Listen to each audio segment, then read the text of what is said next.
The weird thing about the 2026 Honda CB400 is this.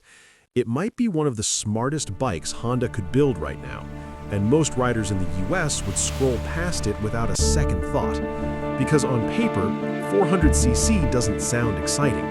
But when I really sat down and thought about where the market is going, the rising prices, the weight of modern bikes, the way new riders are overwhelmed, the CB400 suddenly makes a lot of sense.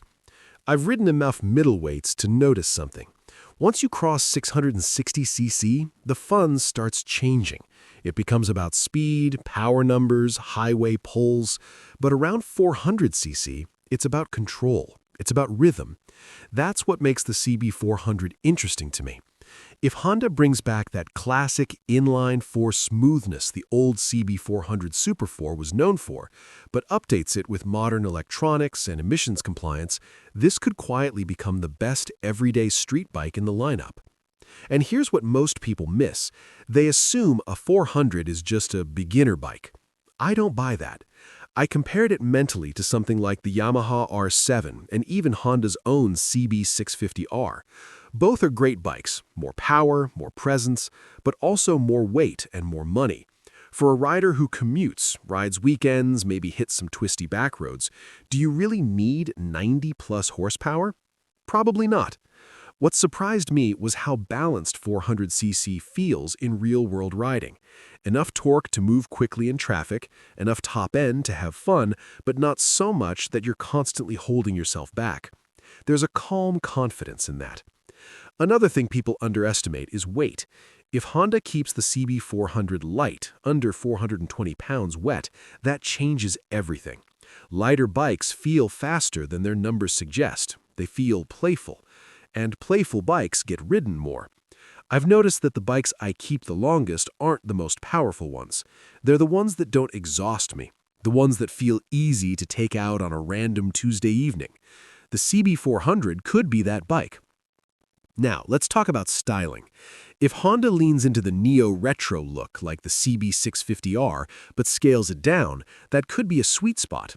Clean tank lines, minimal bodywork, round LED headlight, no fake aggression. Because here's another misconception. Not everyone wants a bike that looks like it's trying to break a lap record at a stoplight. There's something mature about a simple, standard motorcycle. But I do have a concern. Price. If Honda prices it too close to the CB650R, most buyers will just stretch their budget and go bigger. The CB400 only works if it undercuts the 650 by a meaningful margin. That's the strategic play. And honestly, that's where I'm curious what Honda is thinking. Are they building this for global markets and just allowing it into the US? Or are they intentionally targeting riders who want something lighter and simpler? Because right now, the US market has a weird gap. We have 300s and 500s, then we jump to 650 and 700 twins. A refined inline-four 400 would sit in a unique space. Another practical point most riders overlook is insurance and maintenance. Smaller displacement usually means lower insurance premiums. Tires last longer, fuel economy improves. If this bike gets 55 to 65 mpg, that's real savings over time. That matters more than people admit, especially for younger riders or commuters. And let's not forget sound and character. If Honda tunes this engine to rev high like the older CB400s, that screaming top end could be addictive. Not fast in a superbike way, but engaging. You'd actually use the full rev range instead of short shifting all the time. There's something satisfying about wringing out a smaller engine. It makes you feel involved. One mistake I see a lot of riders make is buying more bike than they need, then riding at 40% of its capability forever. A 400 lets you ride at 80% without going to jail. That changes your relationship with the machine.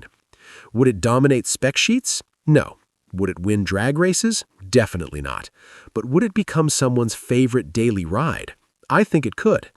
And personally, if Honda keeps the design clean, the weight low, and the price honest, I'd seriously consider it as a second bike, maybe even a primary bike. Because as I get older, I'm less interested in proving something with horsepower numbers. I'm more interested in how a bike makes me feel when I ride it. And something tells me the 2026 Honda CB400 might quietly remind a lot of riders why they fell in love with motorcycles in the first place.